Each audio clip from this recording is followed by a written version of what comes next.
तो आज की क्लास में मैं आपको बताने वाला हूँ कि माइनीमीटर को कैसे यूज करते हैं, मतलब इसमें क्या क्या फीचर्स होते हैं और क्या क्या ऑप्शंस होते हैं, वो सारी चीजें बताने वाला हूँ।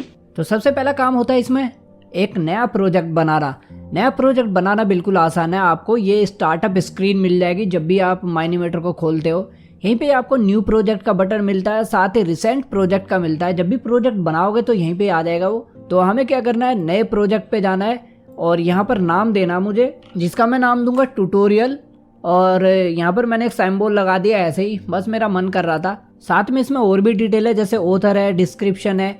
ये देने की ज़रूरत नहीं है क्योंकि हम प्रोफेशनली काम तो कर नहीं रहे हैं, मतलब किसी कंपनी में तो काम कर नहीं रहे जो ऑथर और डिस्क्रिप्शन देने की जरूरत पड़े।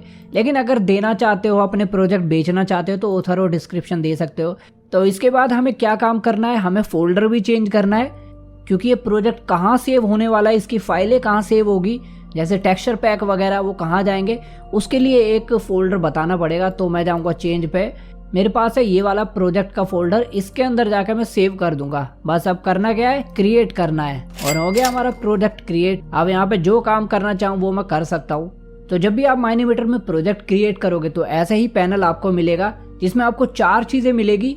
एक तो है टूल बॉक्स है, इधर है सेटिंग्स, ये है टाइमलाइन लेआउट के साथ, और हमारे बीच का व्यू जो कि हमारा वर्क कैमरा है। सबसे पहले मैं आपको टूल बॉक्स के बारे में बता देता हूँ, जो कि ऊपर आपको दिख रहे हैं काफ़ी सारे बटन।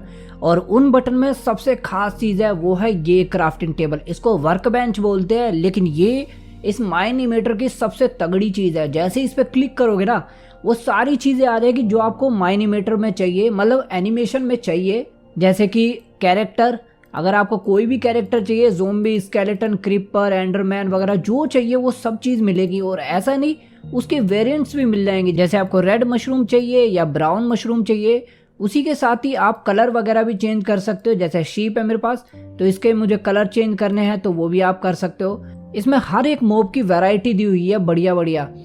दूसरी वाला ऑप्शन है, यहाँ पर हम अपने ओरिजिनल माइनक्राफ्ट का जो वर्ल्ड है जिसमें हम खेल रहे होते हैं उसको हम यहाँ पर इंपोर्ट कर सकते हैं ताकि हम उसमें एनिमेट कर सके। तीसरे वाले में हमारे पास सारे आइटम्स मिल जाएंगे, जैसे बो है या हमारे पास आर्मर वगैरह, सूट्स वगैरह, वो सारी चीज़ें मिल जाएगी, या जो ड्रॉप आइटम होते हैं उसी तरीके से।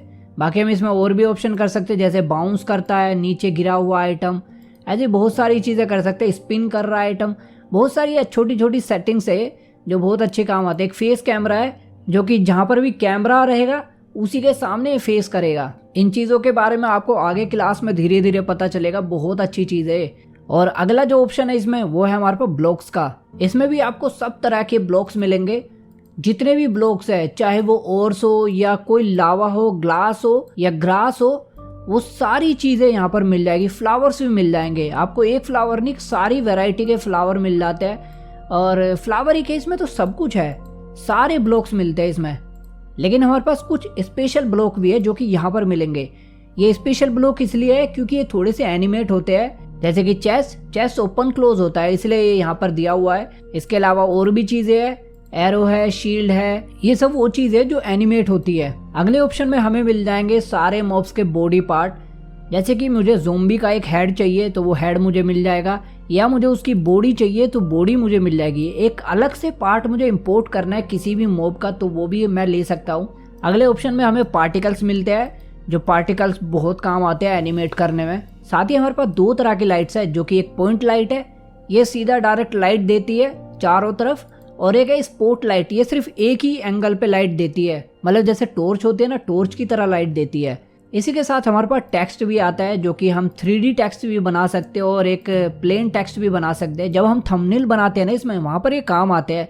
बाकी हमारा कोई सीन है जहाँ पर हमें टेक्स्ट वगैरह दिखाना है तो उसमें भी ये काम आ जाते हैं। और हमारे वर्क बेंच में 5 चीज़ें और दी हुई है, जिसमें से 4 तो शेप है हमारे पास, सारे हमारे पास सर्कल वगैरह ये चारों शेप है, और एक हमारे पास सरफेस है। यहाँ पर हम इमेजेस वगैरह ये चीज़ें लगा सकते हैं, कोई भी टेक्सचर लगा के हम कर सकते हैं ब्राउज में जाके, बहुत इजी है। इसी के साथ हमारे पास कैमरा है और हमारे पास बैकग्राउंड है। बैकग्राउंड का काम क्या होता है कि जैसे हमें दिन से रात, रात से दिन और हवाएं तेज चलानी हो, वो सारे काम हम इसमें कर सकते हैं। ये सीधा का सीधा इंपोर्ट होता है हमारी टाइमलाइन में, जिसके बारे में बाद में बताऊंगा। इसी के साथ हम म्यूजिक भी इसमें इंपोर्ट कर सकते हैं, जैसे कोई डायलॉग है या कोई साउंड इफेक्ट है, वो सारी चीज़ें म्यूजिक से हम कंट्रोल कर सकते हैं। इसी के साथ ही एक और ऑप्शन है ये वाला, यहाँ पर हम मॉडल बेंच की सारी फाइलें इंपोर्ट कर सकते हैं। मॉडल बेंच में होता क्या है, यहाँ पर हम अपने कस्टम कैरेक्टर बनाते हैं और उनकी स्किन भी अपने आप ही बन जाती है इसमें। ये बहुत अच्छी ऐप है, यहाँ से हम अपने कस्टमाइज कैरेक्टर बना के और इसके अंदर इंपोर्ट भी कर सकते हैं। वैसे सच बताऊं, ये बहुत ज़्यादा तगड़ी वर्क बेंच है, सारा का सारा कंट्रोल यहीं पे है। इसके अलावा हमें कुछ भी बाहर से इंपोर्ट करने की ज़रूरत नहीं, सब इसी में मिलेगा। कभी कभी होता है कि हमें बाहर से चीज़ें इंपोर्ट करनी होती है, जैसे कोई गाड़ी हो गई या कोई बंदूक हो गई जो माइनक्राफ्ट की है नहीं, लेकिन वो हम इंपोर्ट कर सकते हैं गूगल से ढूंढ के। अब बात कर लेते हैं हमारे टूल बॉक्स में और कौन कौन से ऑप्शन है। सबसे पहला ऑप्शन है इसमें नया प्रोजेक्ट बनाने का, और दूसरा ऑप्शन है हमारे पास कोई भी चीज़, कोई की फ्रेम है या कोई पार्टिकल्स है या साउंड, इमेज, कुछ भी चीज़ हम यहाँ से इंपोर्ट कर सकते हैं। तीसरा वर्ल्ड बनाने का है, मतलब वर्ल्ड इंपोर्ट करने का, जैसे कि हमारे वर्क बेंच में ये वाला ऑप्शन है, सेम वही ये वाला भी बटन है। ये शॉर्टकट है एक तरीके से यहाँ का। बाकी कोई हमें प्रोजेक्ट ओपन करना है उसके लिए भी बटन है, इस प्रोजेक्ट को सेव करना है वो भी कर सकते हैं, लेकिन हम Ctrl+S शॉर्टकट की यूज करने वाले हैं क्योंकि प्रोजेक्ट सेव करना बहुत जरूरी है। और अगर इस प्रोजेक्ट का कॉपी बनाना है तो उसका बटन भी मिल जाएगा। नीचे की साइड हमें अंडू रीडू के बटन मिलेंगे और प्ले का मिलेगा, स्टॉप का मिलेगा, साथ ही रिपीट का मिलेगा जब हमें रिपीट करनी होती है बार बार। लेकिन अगर किसी छोटे पार्ट को रिपीट करना हो तो उसके लिए भी ऑप्शन मिल जाएगा। तो देखो इसका फायदा क्या है जो शो एंड हाइड का है, जैसे कि मैं यहाँ पर क्लिक करता हूँ तो देखो ये हाइड हो गई है, मतलब लाइंस हाइड हो गई है जितनी भी है, लेकिन इस पर क्लिक करता हूँ तो ये लाइंस दिखा देता है सारी। तो इसको ऑन रखना हमेशा काम आएगा। साथ ही हमारे पास दो ऑप्शन और मिलते हैं ये वाले, जिसमें से पहले वाला है एक्सपोर्ट का ऑप्शन। यहाँ से हम अपनी पूरी मूवी को एक्सपोर्ट कर सकते हैं, मतलब हमने अब तक जितना भी काम किया है उस चीज़ को एक्सपोर्ट करना है एज ए मूवी, तो यहाँ से हम निकाल सकते हैं। और दूसरे ऑप्शन में हम सिर्फ एक सिंगल इमेज निकाल सकते हैं, जैसे हमने कोई थंबनेल बनाया है यहाँ पर, उस थंबनेल को निकालना है तो वो यहाँ से हम निकाल सकते हैं। इसी के साथ एक और ऑप्शन है ये वाला जो कि सेकेंडरी व्यू है। अभी देखो हमारे पास एक सिंगल व्यू है, लेकिन हमें एक और व्यू देखना है तो उसके लिए ये वाला बटन है। ये काम क्या करता है, ये हमारे कैमरे को दिखाता है, इसका आगे बताऊंगा जब हम कैमरा यूज़ करना सीखेंगे। साथ ही सेटिंग का ऑप्शन है, उसके अलावा हमें दिखता है हमारी टाइमलाइन और हमने कितना काम किया हुआ है। मतलब दो चीज़ें दिखती है, एक तो है कि हमारा जो मार्कर है ना टाइमलाइन का, देखो जैसे मैं इसको घुमा रहा हूँ तो इसका टाइम भी चेंज हो रहा है, और जितनी बड़ी मेरी वीडियो होगी वो यहाँ पे दिख जाएगी नीचे कि कितनी बड़ी हमारी वीडियो है। अभी तो कुछ नहीं है इसलिए 0 है। साथ ही आपको एक छोटी सी चीज़ और बताता हूँ कि यहाँ पर हम किसी भी चीज़ को कस्टमाइज़ कर सकते हैं। जैसे कि ये वाला बार है, इस बार को मेरे को छोटा बड़ा करना है तो वो मैं कस्टमाइज़ कर सकता हूँ। इसको मेरे को ऊपर ले जाना है, नीचे ले जाना, वो भी कस्टमाइज़ कर सकता हूँ। हर जगह से मैं कस्टमाइज़ कर सकता हूँ। मैं चाहता हूँ कि मेरा जो टाइमलाइन है इसको उठा के मेरे को ये ऊपर की साइड रखना है तो वो भी मैं कर सकता हूँ, या मेरे को वापस नीचे रखना है तो वो भी चीज़ कर सकता हूँ। सारी चीज़ें कर सकता हूँ। मेरे को अपनी प्रोजेक्ट सेटिंग को ऊपर ले जाना है तो ऊपर ले जा सकता हूँ, वापस से वहीं लाना है तो वो भी कर सकता हूँ। और मैंने अपने टूल बार को थोड़ा सा पतला कर दिया, पहले ये थोड़ा ऐसा था, ऐसे करके थोड़ा सा पतला कर दिया ताकि सिंगल लाइन में आ जाए, कम से कम थोड़ा तो स्पेस मिलेगा मेरे को अपनी विंडो में। तो अब बात कर लेते हैं हमारी टाइमलाइंस और लेआउट्स के बारे में। तो टाइमलाइन आपको नीचे की साइड मिल जाएगी, जो कि आप देख रहे हो खाली खाली सा लग रहा है, और यहाँ पर कुछ नंबर्स भी लिख रहे हैं जैसे 5, 10, 15।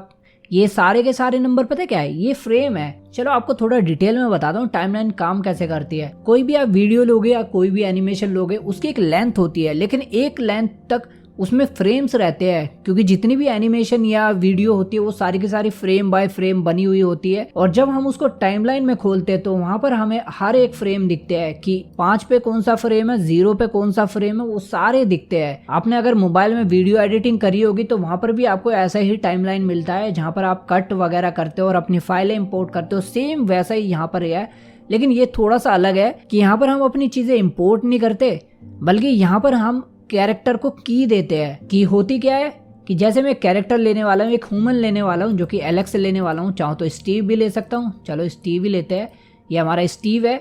और मैंने लिया कैसे है, देखो मैं ऐसे क्लिक करूंगा और सीधा क्रिएट करूंगा तो अभी मैंने माउस छोड़ा हुआ है, लेकिन मैं इसको कहीं भी घुमा सकता हूँ अपने माउस को घुमा के।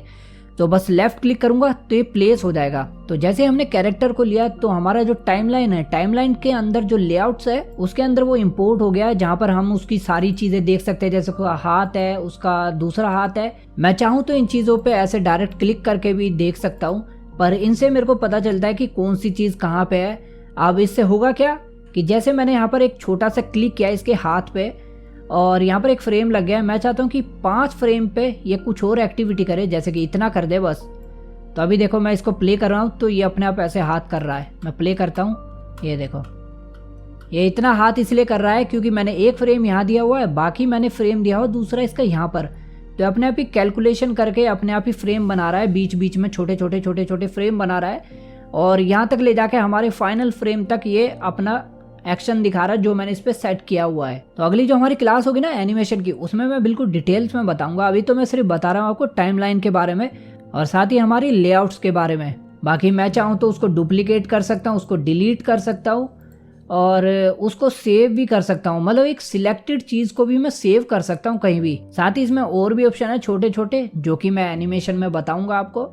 तो अब मेन चीज आपको बता देता हूँ जो कि हमारी वर्क कैमरा ये काम कैसे करती है। देखो जब भी हम इस पे माउस लाते हैं और लेफ्ट क्लिक दबाए रखते हैं तो हम अपनी स्क्रीन को ऐसे घुमा सकते हैं। मतलब कि जो मेरी पोजीशन है ना वहां से मैं चारों तरफ की चीजें देख पा रहा हूँ ऐसे करके। लेकिन अगर मैं वही चीज राइट क्लिक दबा के करूँ तो मेरा जो कैरेक्टर है वो घूमना शुरू हो जाएगा। ये देखो इस तरीके से। अब राइट क्लिक से हो क्या रहा है कि मैं अपने कैरेक्टर को मूव कर सकता हूँ, वो भी WASD की से। जैसे मैं गेम में खेलता हूँ ना बिल्कुल सेम वैसे ही कर सकता हूँ मैं। इसमें कुछ और भी की है, जैसे कि ई दबाता हूँ तो ऊपर जा सकता हूँ, क्यू दबाता हूँ तो नीचे जा सकता हूँ। और अगर मेरे को चलना है तो मुझे अपनी स्पीड बढ़ानी है तो स्पेस दबाऊंगा तो स्पीड मैं ऐसे तेज बढ़ा सकता हूँ जैसा अभी बढ़ा रहा हूँ। और स्पीड कम रखनी है तो शिफ्ट के साथ। और साथ ही मैंने माउस की राइट क्लिक भी दबा रखे, उसको छोड़ा नहीं है। उसको छोड़ते फिर कुछ नहीं होगा, फिर तो ऐसे ही आ जाएगा सिंपल। तो ऐसे मैं कंट्रोल कर सकता हूँ यहाँ पे किसी भी चीज़ को। बाकी माउस की लेफ्ट क्लिक करके कहीं भी क्लिक करूंगा तो उसकी प्रॉपर्टीज़ वगैरह ये चीज़ें खुल जाएगी। वैसे इस वाले वर्क कैमरा में आपको 2 ही चीज़ें मिलेगी। एक तो है नीचे रेंडर का बटन। ये काम क्या करता है, जैसे मैं इस पर क्लिक करूंगा तो शेडो वगैरह सब चीज़ें आ जाएगी। देखो मेरा कैरेक्टर थोड़ा सा बदल गया है, मैं इसको ऑन ऑफ करके दिखाता हूँ। शेडो आ रही है थोड़ी थोड़ी। इससे हो क्या रहा है कि जो मेरा एक्चुअल में प्रोजेक्ट निकलेगा, चाहे वो इमेज हो या वीडियो हो, वो दिखने वाली कैसी होगी वो चीज़ें यहाँ पर दिखा देता है। जैसे कि अभी रेंडर FPS दिखा रहा है 60 FPS में रेंडर होएगी और कुछ इस तरीके से दिखेगी हमारी वीडियो। तो ये बटन इसीलिए काम आता है यहाँ पर ताकि हम रेंडर देख सके। बाकी ऊपर की साइड देखें तो यहाँ पर भी थोड़े बहुत ऑप्शन है, जैसे कि पहले वाला है टॉगल कंट्रोल्स। जब हम टॉगल कंट्रोल को ऑन कर लेते हैं और किसी भी चीज़ को सिलेक्ट करते हैं तो बताता नहीं है कि क्या सिलेक्ट किया है। ऑन कर देते हैं तो बता देता है कि क्या चीज़ सिलेक्ट करी है। और ये हमारे पास लाइट का ऑप्शन, जैसे कि अगर मैं एक बार रात कर देता हूँ, ये लो रात, इन चीज़ों के बारे में बताऊंगा अभी। और मैं लाइट का ऑप्शन बंद कर देता हूँ तो मैं अपना कैरेक्टर देख सकता हूँ साफ साफ। इसका यूज़ तब होता है जब हम रात में एनिमेट करते हैं, नहीं तो ऐसे रात में कौन एनिमेट करेगा भाई। एक और ऑप्शन है जो कि है ये वाला, ये टॉगल ग्रिड है। इसको जैसे ही ऑन करते हैं तो हमारे पास लाइनें आ जाती है। इसका फ़ायदा तब होता है जब हमें सेंटर में किसी कैरेक्टर को लेना है, साइड से लेना है, उसका व्यू देखने के लिए अच्छे से, तब काम आता है। एक और ऑप्शन है लास्ट वाला, ये एस्पेक्ट रेशियो बताता है हमारी वीडियो का। जैसे इस पर क्लिक करूंगा तो एक्चुअल वीडियो बता देगा कि हमारी वीडियो कितनी बड़ी निकलने वाली है। इसमें साइड साइड से इसलिए ही कटा है क्योंकि हमारी वीडियो एक्चुअल में इतनी होने वाली है, जो हमारा रेशियो है वीडियो का वो इतना है। चाहे हमारी 1080p में हो, कोई सी भी हो, वो इतना बता देगा। इससे सबसे बड़ा फायदा ये रहता है कि हमारा जो कैरेक्टर है, कोई भी ऑब्जेक्ट है, वो स्क्रीन में है या नहीं है, ये चीजें पता चलती रहती है। तो अब बात कर लेते हैं प्रोजेक्ट की प्रॉपर्टीज के बारे में, जिसमें 4 ऑप्शन है। प्रोजेक्ट है, लाइब्रेरी है, बैकग्राउंड और रिसोर्सेज है। तो सबसे पहले मैं आपको बता देता हूँ प्रोजेक्ट के बारे में। प्रोजेक्ट की सेटिंग बिल्कुल सिंपल है, वही सेटिंग्स है जो हमने पहले देखी थी। मतलब प्रोजेक्ट क्रिएट करते वक्त वहां पर नेम पूछा था, ऑथर पूछा था, डिस्क्रिप्शन पूछा था और फोल्डर पूछा था, वही चीजें है। अगर बाद में चेंज करना चाहते हो इनको कभी भी चेंज कर सकते हो, इसलिए ऑप्शन दे रखा है। लेकिन 2 ऑप्शन और मिलते हैं हमें, जो कि है साइज और टेम्पो। ये टेम्पो असल में फ्रेम है कि हमें कितने फ्रेम की अपनी एनिमेशन बनानी होती है। और ये आपको डिफॉल्ट में 24 ही मिलेगा, क्योंकि जितनी भी एनिमेशन होती है सारी की सारी 24 फ्रेम पे ही बनती है। लेकिन जो बड़े लेवल की एनिमेशन होती है ना, जो डिज्नी वगैरह पे आती है, वो बनती है 30 या 60 फ्रेम की एनिमेशन, क्योंकि उनके सॉफ्टवेयर और जो हार्डवेयर है बहुत ज्यादा तगड़े होते हैं, उन चीजों को झेल सकते हैं। लेकिन हमारा पीसी और हमारा सॉफ्टवेयर ऐसा कर नहीं पाता। लेकिन फिर भी हम चाहे तो यहाँ से हम फ्रेम बढ़ा सकते हैं अपने। जैसे कि मैं 60 फ्रेम पर सेकंड की बनाना चाहता हूँ, वो भी मैं कर सकता हूँ, या मैं 30 की बनाना चाहूँ तो वो भी कर सकता हूँ। लेकिन मैं इसको डिफॉल्ट ही कर देता हूँ। डिफॉल्ट सबसे बढ़िया चीज होती है। और 24 फ्रेम पे बनाएंगे तो हमारी आगे बनते बनते लैग भी नहीं करेगी, और परेशान भी नहीं करेगी। 30 पे थोड़ी सी परेशान और लैग करनी शुरू हो जाती है। और हाँ, साइज का ऑप्शन वही है कि मेरे को अपनी एचडी में रखनी है, फुल एचडी में रखनी है, लेकिन इससे कोई भी फर्क नहीं पड़ता आपके एनिमेशन पे। अगर आप यहाँ से रेंडर करोगे ना, रेंडर करते वक्त भी आपसे यही सेम चीज पूछता है कि आपको फुल एचडी में निकालनी है, एचडी में निकालनी है और कितने फ्रेम में निकालना है, 30 में निकालना है, 60 में निकालना है। आप एनिमेशन तो बना रहे हो 24 फ्रेम में, लेकिन उसको निकाल रहे हो 60 फ्रेम में। इसलिए मैं तो 24 फ्रेम में ही बनाने वाला हूँ एनिमेशन, क्योंकि निकालूंगा तो सिर्फ 30 या 60 फ्रेम में। तो अभी इसको 24 रहने देते हैं। प्रोजेक्ट सेटिंग बिल्कुल कंप्लीट। दूसरा ऑप्शन मिलता है हमें लाइब्रेरी का। यहाँ आपको वो सारी लेयर्स मिल जाती है जो आप पहले से ही लेआउट्स में डाल चुके हो या अपने प्रोजेक्ट में डाल चुके हो। वो सारी चीज़ें यहाँ पर मिल जाती है और वो बताता भी है कि कितनी बार यूज हुआ है। जैसे कि ये वाला आइटम ये 0 बार यूज हुआ है क्योंकि मैंने यहाँ से इसको डिलीट कर दिया था। वैसे इनमें एक चीज़ और कर सकते हैं कि जैसे ये अभी खड़ा हुआ है तो स्टीव को मेरे को चेंज करना है तो नीचे ही सेटिंग मिल जाती है, नाम भी मिल जाता है। जैसे मैं इसका नाम रखना चाहता हूँ ब्लैक क्लू, तो मैं उसका नाम भी रख सकता हूँ। और मॉडल को चेंज करना चाहूँ तो वो भी चीज़ चेंज कर सकता हूँ। जैसे कोई भी मॉडल देना हो, स्केलेटन देना हो, क्रिपर देना हो, वो भी चीज़ मैं कर सकता हूँ।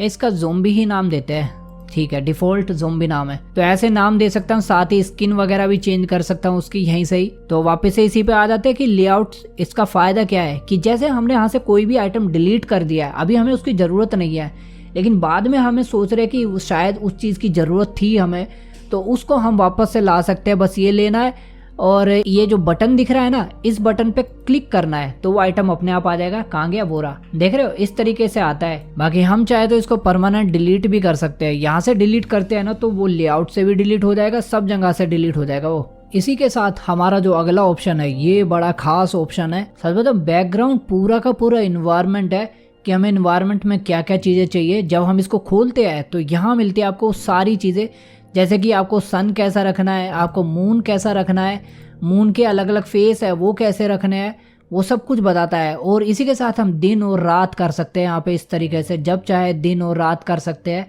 और अपने सूरज की रोटेशन किस तरफ रखनी है वो भी कर सकते हैं ताकि हमारे कैरेक्टर पे रोशनी पड़े सूरज की, वो भी चीज़ें हम कर सकते हैं यहाँ पर। इसी के साथ क्लाउड के भी ऑप्शन है, अगर चाहो तो क्लाउड को बंद कर सकते हो, मतलब जब ज़रूरत नहीं है तब कर सकते हो, ज़रूरत है तो चला सकते हो। और फ्लैट क्लाउड दिखाने हैं या कोई स्टोरी मोड वाले क्लाउड दिखाने, मतलब ऐसे क्लाउड, वो भी कर सकते हो। और क्लाउड की डिस्टेंस कितनी है वो भी कर सकते हो, जैसे ऊपर से नीचे कितने हैं, आपको ज़मीन पे लाने हैं, ऊपर करने हैं, ये भी चीज़ें कर सकते हो। इसकी स्पीड कितनी है वो भी चीज़ें कर सकते हो। ऐसे कुछ ज़्यादा ही स्पीड होगी, इसकी रिसेट करते हैं। ऐसे एक चीज़ देख रहे हो, मैं रिसेट करने के लिए क्या यूज़ कर रहा हूँ, किसी भी चीज़ पे मैं ऐसे राइट क्लिक दबा देता हूँ ना तो रिसेट हो जाती हो चीज़ें, चाहे ये रोटेशन हो, कोई भी चीज़ हो, वो रिसेट हो जाएगी। और भी बहुत सारी सेटिंग्स है क्लाउड में, जैसे क्लाउड का साइज़ हमें कितना रखना है वो है, क्लाउड की हाइट कितनी रखनी है वो भी है, और क्लाउड को कहाँ से दिखाना है अपनी वीडियो में वो भी है। साथ ही हमारे पास क्लाउड के अलावा ग्राउंड का भी ऑप्शन है, हम ग्राउंड के साथ भी ये चीज़ें कर सकते हैं, जैसे ग्राउंड को रखना है या नहीं रखना है। और ग्राउंड में एक और चीज़ है कि उसकी बायोम भी चेंज कर सकते हैं, जैसे कि प्लेन की जगह अगर मैं जंगल कर देता हूँ तो ये बिल्कुल जंगल जैसा हो जाएगा। तो सब तरह की बायोम है, टाइगर बायोम है, वेरिएंट्स भी है उसके, सनफ्लावर वाली चाहिए या स्नोई वाली चाहिए, वो सब चीज़ें हम यहाँ से कर सकते हैं। लेकिन इस ग्रास की जगह अगर कुछ और लगाने का मन है तो उसके लिए ग्राउंड में जाओ और चेंज कर दो। यहाँ से हम स्टोन लगा सकते हैं, डर्ट लगा सकते हैं, कुछ भी चीज़ लगा सकते हैं जो हमारा मन करे। पूरा का पूरा हम डायमंड से भी भर सकते हैं और चाहे तो पूरा का पूरा लावा से भी भर सकते हैं। लावा भी एनिमेट कर रहा है, अच्छा लग रहा है, पानी भी देखो एनिमेट करता है, अच्छी लगती है चीज़ें। इसी के साथ हमारे आसमान में एक और चीज़ है जो कि होता है फोग। अगर मैं फोग पे क्लिक करता हूँ तो देखो कुछ ऐसा दिखता है, लेकिन जब फोग इनेबल कर देता हूँ तो बिल्कुल रियल माइनक्राफ्ट लगता है। माइनक्राफ्ट में भी होता है फोग और उसी चीज़ के लिए है। और फोग से ऊपर देखूँ तो हमारे पास और भी ऑप्शन है जो कि हमारे सीन के कलर्स है, जैसे कि हमारे स्काई का कलर कौन सा होना चाहिए वो चीज़ें हैं, जैसे कि मेरे को ऐसे कलर का चाहिए वो मैं कर सकता हूँ। क्लाउड्स कैसे कलर के चाहिए वो भी चीज़ कर सकता हूँ। सनलाइट जो कि हमारे सूरज की रोशनी है वो कैसी पड़ रही है, जैसे मेरा कैरेक्टर है और मैं अगर इसकी सनलाइट चेंज करता हूँ, लाल कर देता हूँ तो हमारी रोशनी ऐसी पड़ रही है सूरज की। इसके अलावा एम्बियंट वाली है जो कि रोशनी से बनने वाली लाइट होती है, जैसे कि ये वाली।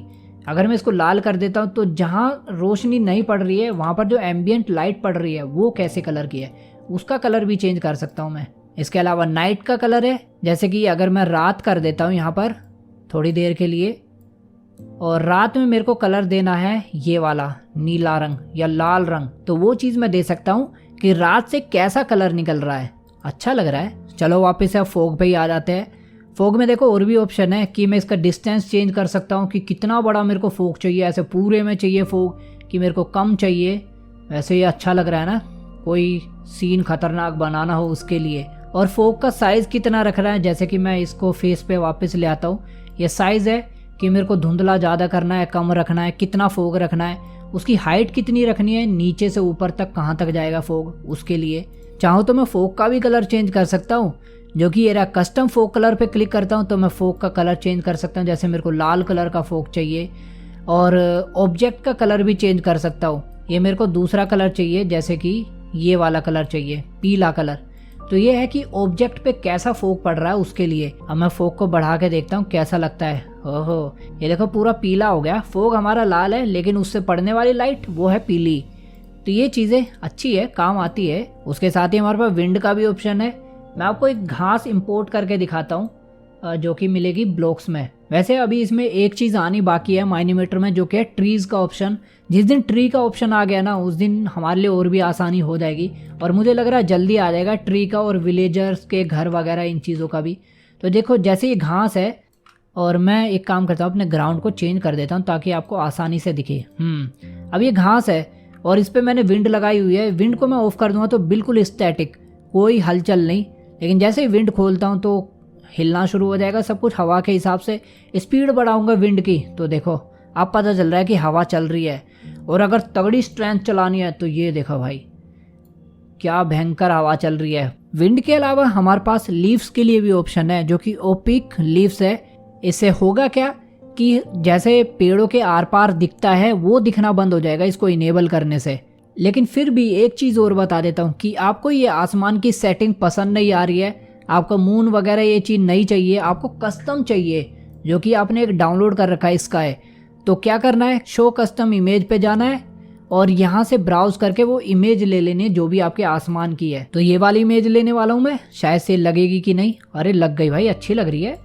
इसको क्लाउड्स को बंद करते हैं। ये देखो इमेज हमारी। इसमें और भी ऑप्शन है, जैसे टाइप का ऑप्शन है। यहाँ में उसका स्काई की शेप में देना है, जैसे कि ये यहाँ पे बीच में जो लाइन देख रहे हो ना, ये लाइन इसलिए है क्योंकि हमारी स्काई की इमेज दोनों तरफ से बेकार ही है इसलिए। पर इधर से देखो अब मैं आसमान को मूव कर सकता हूँ ऐसे करके। तो अब अगली प्रॉपर्टीज पे आते हैं जो कि रिसोर्सेज। देखो रिसोर्सेज वाला भी बिल्कुल लाइब्रेरी की तरह है, बस दोनों में फर्क इतना है कि लाइब्रेरी में पूरी की पूरी लेयर होती है और रिसोर्सेज में लेयर पे लगने वाले टेक्सचर होते हैं। जैसे कि मैंने इमेज यूज करी थी वो आ गई रिसोर्सेज में, और जो भी हमारे कैरेक्टर होगा उसकी स्किन वगैरह सब यहीं पे स्टोर होने वाली है ताकि हम उसको बाद में यूज कर सकें। अब बात कर लेते हैं हमारे ऑब्जेक्ट की प्रॉपर्टीज। जो भी हमारा ऑब्जेक्ट है, जैसे कि ये वाला हमारा ज़ोंबी है, इस पे जब मैं क्लिक करूंगा तो इसमें दो सेटिंग खुलती है, जिसमें से एक है ऑब्जेक्ट प्रॉपर्टी जो कि नाम पे आ रहा है ज़ोंबी प्रॉपर्टी, एक है फ्रेम 0 फॉर ज़ोंबी। दोनों चीज़ों में बहुत ज़्यादा फर्क है, ऑप्शंस है दोनों में। पहले वाली सेटिंग तो ये बताती है कि हमारा जो फ्रेम है, जैसे कि हमारे 13 फ्रेम है तो अभी 13 फ्रेम बता रहा है, 13 फ्रेम पे हमारी क्या सेटिंग रहने वाली है। जैसे कि मैंने इसको इधर कर दिया तो ये बता रहा है कि 13 फ्रेम पे हमारी ये सेटिंग्स है।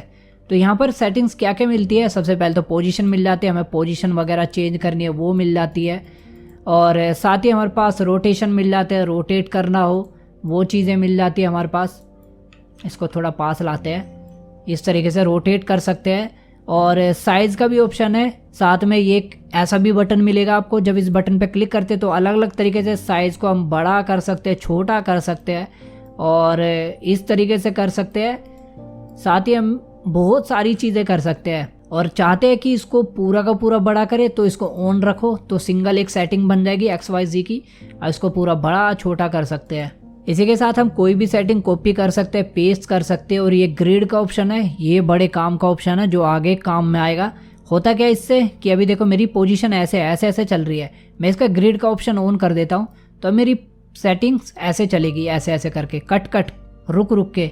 इसका फ़ायदा है कि ब्लॉक बाय ब्लॉक चल रही है हमारी चीज़ें। जब हम ब्लॉक प्लेस करेंगे ना तब काम आती है चीज़ें। तीनों में मिलती है ये ग्रिड का ऑप्शन। यहाँ पर भी मिलता है कि हम ग्रिड के हिसाब से इसको रोटेट करें। साथ ही हमारे पास कलर के लिए भी मिल जाता है। अगर मेरे को इसका कलर चेंज करना है तो वो भी मैं इसमें कर सकता हूँ। और उसकी ब्राइटनेस कितनी रखनी है वो भी देखो, अभी दिखाता हूँ ब्राइटनेस से कितना फ़र्क पड़ता है। जैसे इसके यहाँ शेडो पड़ रही है नीचे, मैं इसकी ब्राइटनेस ज़्यादा कर देता हूँ तो देखो कितना फ़र्क पड़ रहा है। तो ब्राइटनेस को डिफ़ॉल्ट में रखो, 0 रखो मतलब, तो ही फ़ायदा है। बाकी हमारे पास टेक्सचर के भी ऑप्शन है अगर इसकी स्किन वगैरह चेंज करनी है, लेकिन यहाँ पर ऐड करने के लिए नहीं मिलता।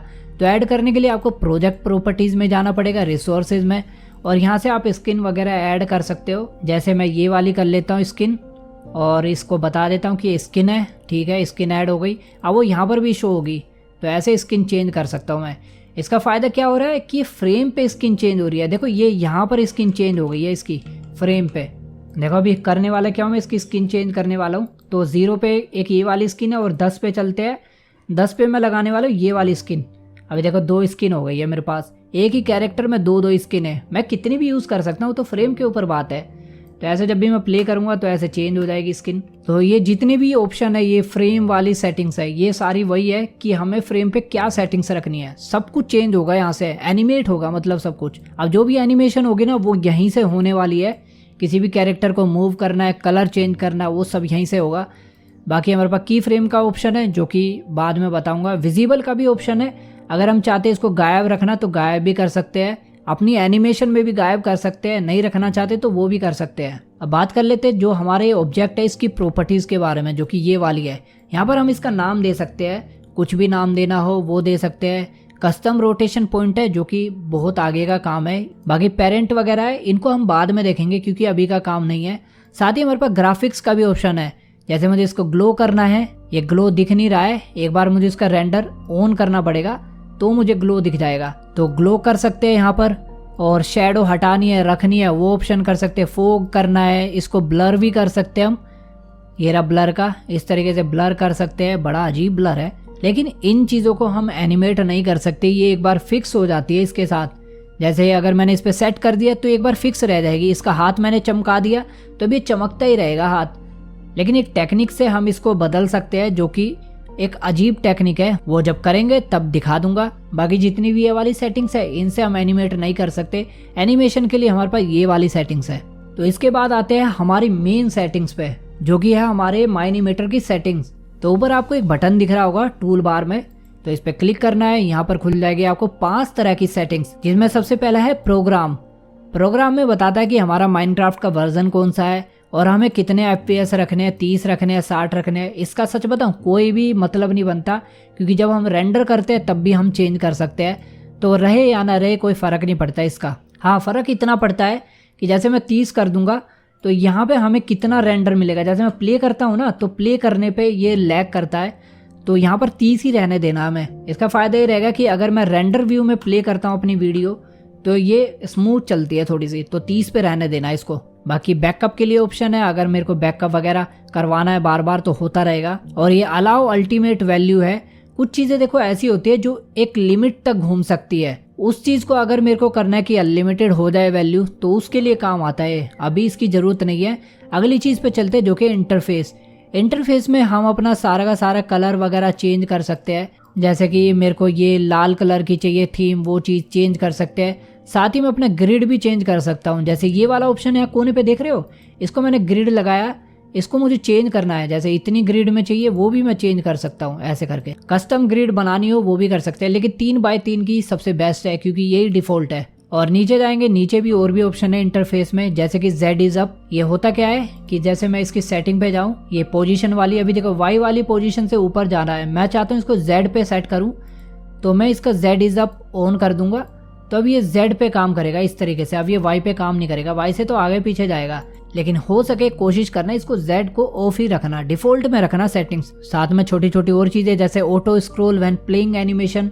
जैसे मैं प्ले करता हूँ तो देखो ये स्क्रॉल के साथ मेरा बार दिख रहा है, लेकिन अगर मैं इसको ऑफ कर देता हूँ तो देखो अब मेरा ये दिखेगा ही नहीं, चला गया वो कहीं और मारकर मेरा। तो इसको डिफ़ॉल्ट में रखना, जैसा है वैसा का वैसा।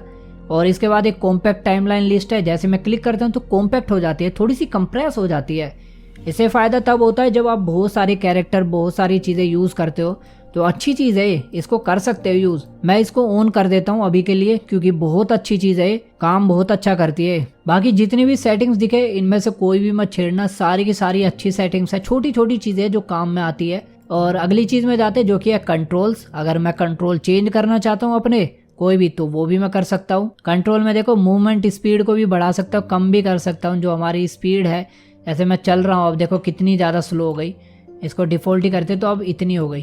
तो अपनी मर्जी से सेटिंग्स कर सकते हैं कंट्रोल में जाके, अगर इन चीज़ों को भी करना है चेंज। बाकी हमारे पास 2 ऑप्शन है जो कि खास है, जिनको हम बार बार चेंज करते हैं अपनी वीडियो के हिसाब से, मतलब एनिमेशन के हिसाब से। तो वो है एक ग्राफिक्स के अंदर जाते हैं, यहाँ मिलता है सबसे पहले रियलिस्टिक और ब्लॉकी का ऑप्शन। ये होता क्या है तो देखो, जैसे मेरा कैरेक्टर है, मैं इसका हाथ अगर ऐसे मोड़ता हूँ ऐसे करके, तो यहाँ देखो आपको थोड़े से कर्व दिख रहे हैं इसमें हाथ में, ये देखो ऐसे करके कर्व आ रहा है, तो ये रियलिस्टिक है। लेकिन अगर मैं इसको ब्लॉकी कर देता हूँ तो ये थोड़ा सा ऐसे हो जाएगा ब्लॉकी, जो रियल माइनक्राफ्ट जैसा लगता है।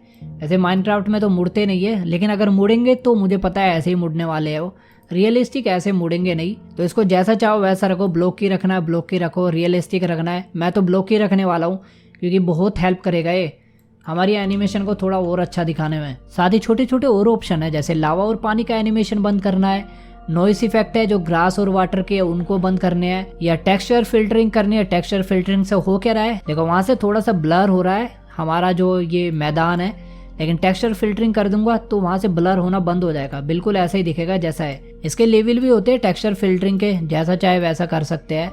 ऐसे ऑन करते हैं तो इसको बढ़ाना है घटाना वो भी चीज कर सकते हैं। तो अब आ जाते हैं अगली सेटिंग्स पे जो कि है रेंडर की। तो एक है हमारे पास कैमरा इफेक्ट जो कि है डेप्थ ऑफ फील्ड के साथ। अभी मैं एक एग्जांपल के तौर पे कैमरा ले लेता हूँ, जो कि ये रहा मेरा कैमरा। देखो जैसे मैंने कैमरा लिया अपने आप ही ये विंडो एक्टिवेट हो गई है। मैं अगर अपनी ये मेन बड़ी वाली स्क्रीन को घुमाता हूँ तो कैमरा भी मुझे दिख जाएगा, लेकिन मेरी ये वाली स्क्रीन नहीं घूम रही क्योंकि यहाँ मेरा कैमरा है। मैं इसे यहाँ से कैमरा मूव कर सकता हूँ, जैसे कि ये वाला इस तरीके से। इतना मेरे को चाहिए। एक कैरेक्टर और ले लेते हैं जो कि मैं एक क्रिपर लेने वाला हूँ। क्रिपर को थोड़ा सा पीछे रखते हैं। अब करने वाला क्या हूँ मैं कि सबसे पहले मैं अपने कैमरा पे क्लिक करूंगा। तो कैमरे पे क्लिक करने के बाद सबसे पहले इसको बड़ा कर लेते हैं ताकि आपको अच्छे से दिखे। कहाँ गया वो डेप्थ ऑफ फील्ड, अरे ये रहा। ठीक है, डेप्थ ऑफ फील्ड ऑन करते हैं। थोड़ा सा ब्लर दिख रहा होगा, मैं थोड़ा सा बढ़ाता हूँ डेप्थ ऑफ फील्ड को। ये देखो कुछ ज़्यादा ही बढ़ा दिया। तो अभी डेप्थ ऑफ फील्ड की रेंज को थोड़ा सा करते हैं कम, बस इतना कम ताकि मेरा कैरेक्टर दिखे और पीछे का ना दिखे। डेप्थ ऑफ फील्ड का यही फ़ायदा रहता है कि हमें जिस चीज़ पे फोकस करवाना होता है वो चीज़ दिखती रहती है, बाकी चीज़ें ब्लर। लेकिन इसकी सेटिंग्स के बारे में बात कर लेते हैं। सेटिंग्स है क्या जो कि डेप्थ ऑफ फील्ड की है। तो अगर मैं इसको कम रखता हूँ देखो इससे फ़र्क दिखेगा, कम करता हूँ तो ये ऐसा थोड़ा और धुंधला हो जाता है। लेकिन अगर ज़्यादा कर देता हूँ तो क्वालिटी बढ़ जाती है, इसकी क्वालिटी को कम ज़्यादा करता है। तो इसको अभी मैं नॉर्मली रखता हूँ 3 पे ही। जब आपको रेंडर करनी होगी जब इसको 5 पे कर देना, बहुत अच्छा रिजल्ट देगी। साथ ही हमारे पास SSAO ऑप्शन है जो कि आपको छोटे से डिटेल्स दिखाऊंगा। जैसे यहाँ पर है, इसकी देखो ये वाली लाइट्स है ना, इसको कंट्रोल करता है। इसको जितना मैं बढ़ाऊंगा उतना ही अच्छे से काम करेगा। इसको मैं जैसे चाहूँ वैसे दे सकता हूँ, जैसे कि ये वाली लाइट्स है और इस तरीके की इसको कम कर देता हूँ तो ऐसे ख़राब हो जाएगी। ब्लर पासेस है, पावर्स है, बहुत सारी चीज़ें इसमें। असल में एक लाइट होती है एम्बियंट लाइट जो कि दूसरी लाइट से पड़ने वाली शैडो निकलती है, उसी को कंट्रोल करता है। और इसका मैं कलर भी चेंज कर सकता हूँ, जैसे मुझे लाल कलर की ये लाइट बनानी है तो ये कर सकता हूँ मैं इस तरीके से। इसकी सेटिंग भी डिफॉल्ट में रखो, कोई ज़रूरी नहीं है इसको चेंज करना। बाकी हमारे पास है शैडो के ऑप्शन जहाँ पर है बिग, स्मॉल और वेरी स्मॉल, इसको भी डिफॉल्ट में रखो। ये हमारा जैसे कैरेक्टर है, यहाँ पर शैडो आ रही है। अगर मैं इसकी कर देता हूँ वेरी स्मॉल तो देखो बिल्कुल छोटी सी आ जाएगी। वेरी बिग कर देता हूँ तो बढ़िया आएगी इसकी। तो ये इस चीज़ के लिए काम आते हैं शैडो। तीनों तरह की अलग अलग शैडो है जो कि सनलाइट की है, स्पॉट लाइट की है, पॉइंट लाइट की है। सन की जो ऊपर सूरज से आ रही है, स्पॉट लाइट ये वाली है और पॉइंट लाइट ये वाली है। इन तीनों की अलग अलग शैडो है। बाकी शैडो की चाहो तो आप क्वालिटी भी चेंज कर सकते हो। जैसे अगर मैं इसको 1 पे कर देता हूँ तो इसकी ऐसी शैडो दिखेगी जैसे माइनक्राफ्ट की होती है। बढ़ा देता हूँ तो बिल्कुल स्मूथ शैडो दिखती है। ये सेटिंग आप तब कर सकते हो जब आप रेंडर कर रहे हो, अभी तो छेड़ना ही नहीं तो प्रोजेक्ट लैग करेगा।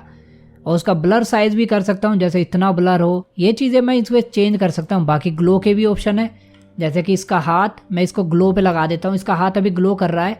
अब मैं ग्लो की सेटिंग्स को भी कर सकता हूँ, जैसे इतना ग्लो चाहिए या पूरा ग्लो चाहिए, बहुत ज़्यादा तक लाइट जा रही है दूर तक, और ग्लो की चमक कितनी होगी वो भी मैं चेंज कर सकता हूँ ऐसे करके। ये देखो अभी कितना चमक रहा है, कम ज़्यादा इस तरीके से मैं ग्लोइंग को भी एडजस्ट कर सकता हूँ। साथ ही इसमें हमारे पास सेकंड ग्लो भी है, जो हमें दो ग्लो लगाने तब काम में आता है। जैसे इतने ग्लो में काम नहीं कर रहा ना, तो दूसरा ग्लो भी ऑन कर दो ताकि और ज़्यादा चमके। ऐसे करके ग्लो के साथ है हमारे पास ए का ऑप्शन, जो कि है एंटी एलाइसिंग का। ये क्या है कि कुछ चीज़ें ऐसी होती है जो कि शार्प होती है, जैसे कि मैं कोने पे चला जाता हूँ बिल्कुल, और अपने थोड़ी सी चीज़ें बंद करता हूँ, जैसे क्लाउड्स बंद कर दिए, ग्राउंड बंद कर दिए। अब देखो ये मेरा ऑफ करते ही तो यहाँ पे देखो शार्प एजेस आ गए हैं बन के, जो कि बहुत मुश्किल है उनको देखना। ऐसे देखो आप दिखेंगे। मैं इसको ऑन करता हूँ तो थोड़े से स्मूथ आ गए। जैसे मैं इसकी वैल्यू बढ़ाता हूँ तो और ज़्यादा स्मूथ हो जाते हैं कोने। जो ये कटिंग होती है ना, ऐसे करके ऐसे कट कट करके आ रहे हैं, उसको स्मूथ करने के लिए है। तो इसको डिफ़ॉल्ट में रखो, कोई ज़रूरी नहीं छेड़ना। बाकी हमारे पास वाटर मार्क का भी ऑप्शन है कि हमारी जो वीडियो होगी उस पर हमें वाटर मार्क दिखाना है, जैसे ये दिख रहा है नीचे। और इसको कैसा करना है, हमें सेंटर में करना है इस तरीके से। इसकी ओपेसिटी कम करनी है, ज़्यादा करनी है, साइज़ बड़ा करना है, वो भी चीज़ कर सकते हैं।